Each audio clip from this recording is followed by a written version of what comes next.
TSN 1260 hockey insider Darren Dreger, back for another season. Dreger, we sucked you in again, did we? You did, a little bit early, but that's okay. I feel like I'm ready. I had a great summer with a perfect balance of some travel, some visiting with friends and family, a lot of golf. Got to Cabot Links this year. Oh, wow. That was a tremendous experience in Nova Scotia. So lots of storylines around the NHL as well. What's new there? No new co-hosts, nothing going on. Ryan Rishaug doesn't have his own show yet. Everything is status quo. No, we will never give Ryan Rishaug his own show. He does not have the strength in his back to carry a program for even an hour, so I don't like the chance of that. But I can envision this. I've seen it firsthand where I've walked in on Rishaug prior to him going to air, and he's got like his hairbrush in his hand, pretending it's a microphone and just talking endlessly about all the things that he thinks he knows. So I think he'd be interesting for maybe the first 10 minutes, but I don't think he can manage 2 hours. And we've got to get somebody to Photoshop a picture of you guys, but with Rishaug holding a brush instead of a microphone. I think that'd be absolutely terrific. You mentioned there's some storylines in the show, but what I've heard about Cabot Links is that no matter where you're coming from, it's worth the trip. Was it that awesome, of course? Yeah, it was tremendous, and I've had the good fortune of playing some of the better courses around North America, including Pebble Beach, Spyglass. I would certainly put Cabot in that category, and in terms of overall experience, it was better than Pebble Beach for me. It was the Cabot Cliffs. Every view is of the ocean from every single hole, and it's all fescue grass. So I'm going to tell you a story real quick. It won't take much time, but we had caddies and we were playing Cabot Links, and I was 65 yards from the hole on a par 4, and it was downhill. And my caddy says to me, you might as well putt it. I'm like, dude, we're 65 yards here. And he says, you can hit a lob wedge 100 times. You're not going to get it within 15 feet. So I putt this thing from 65 yards, Dusty, and lipped out for eagle. So I had a tap-in birdie. No way. So you have you have but it's fescue grass. The rough is fescue, the fairways are fescue, and the greens are fescue. It's a remarkable place. Definitely like to get out there at some point for sure. All right, let's start with Darnell Nurse, who here at Informal Skate yesterday did a little bit of availability, talking about how if there's not a deal in place, he won't be at training camp, and I totally understand that. I would think, though, at some point a deal is in place before training camp, right?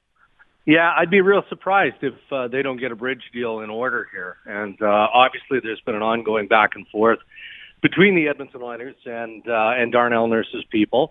And, as you guys have openly speculated, 2 years seems like the right fit in the moment. I'd be surprised, Dusty, if he gets more than $3 million. I know that there's been, again, some hint that maybe it's slightly more than $3 million. I think the Oilers, frankly, are pretty firm on $3 million. And this is an opportunity for Darnell Nurse, too. The bridge deal often works in the favor of the player. I think that, the Oilers are absolutely committed to the notion that Darnell Nurse is miles away from his full potential. So whatever his next deal is after this bridge deal is going to be a good one. It's going to be a big one because they believe in him. So I think it's just, I wouldn't call it formality because how these negotiations go. But as I said, I'd be surprised if they don't get something done relatively soon. And considering an injury to Andre Sekera, they need to make sure Darnell Nurse does not miss any time with training camp because you talk about opportunity for him. He's going to have another full season here, locked in 100%, top 4, top penalty kill unit. There's a great chance here for him to actually take that next step, and then he'll get paid, I think, pretty significantly. Yeah, no question. And there's a dance, right? Yeah. You go through that. And it doesn't matter if it's a bridge deal or it's a longer term. Darnell Nurse and his agent, feel like he probably deserves more than the Oilers are willing to pay. But, it doesn't help him to not play hockey. It doesn't, especially with the opportunity with the injury, as you've described, in Edmonton. He has full potential and opportunity here to not only elevate his game given the opportunity, but to push his way and earn his way into what is a developing and pretty sound leadership group. So As I said, I'd be fairly surprised if the Oilers and Nurse didn't come to terms here in the days leading up to the camp. Let's quickly just stick with the Oilers and the blue line and what they did in the offseason. It was, look, they didn't have a ton of room. They didn't go out and pull the blockbuster deal that they had over the last couple of off seasons. On that blue line, they have Yarabek, who they brought in, who obviously was a small part of what the Washington Capitals managed to put together last spring. They signed Kevin Gravel back on July 1st, and then they brought in Garrison on a PTO. What do you think of those three pieces to possibly put together the back end of a top seven?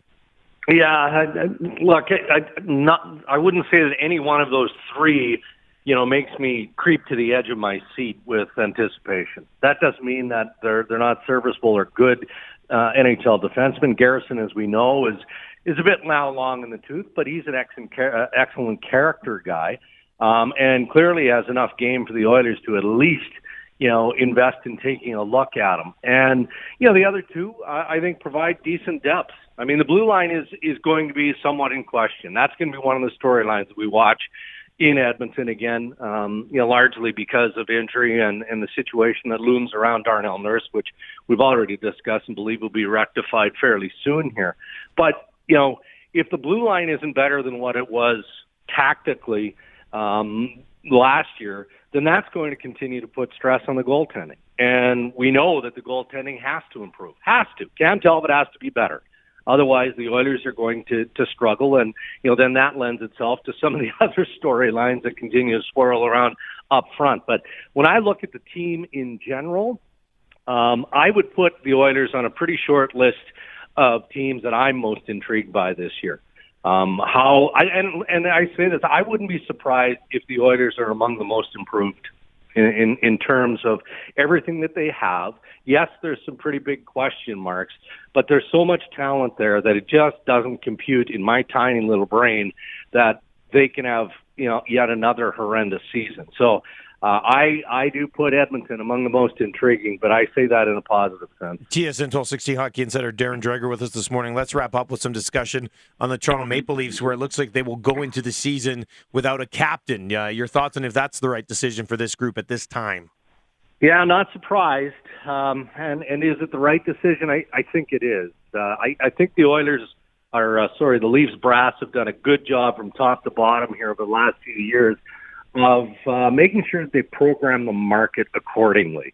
And man, there was so much electricity running through the streets of Toronto when they landed John Tavares. I mean, understandably so.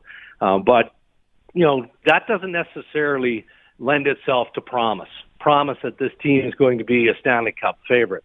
I think that Mike Babcock would look at his roster now and see the pieces that are in play that should give the Toronto Maple Leafs opportunity for a good run. Does that mean that they're going to be a cup contender this year? Well, we're going to find out.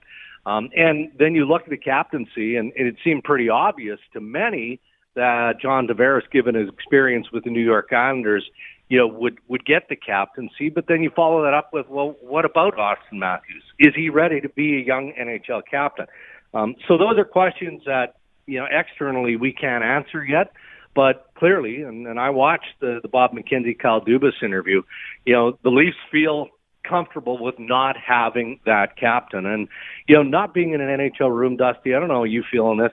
I don't know how important it is to have that captain anymore. I mean, if Mike Babcock wants to have a conversation with one of his veterans or one of his younger players, he's going to do that regardless, who's wearing a letter or who isn't wearing a letter. And at varying points of the season, maybe Matthews steps up and says something. Maybe it's Tavares. It was Marlowe last year, so I think they've got a decent committee. So I'm not surprised that they're not jumping into that one, because when they decide, it's going to be an enormous storyline. Dregs, appreciate the insight, buddy. We'll chat again next week. Okay, take care, man.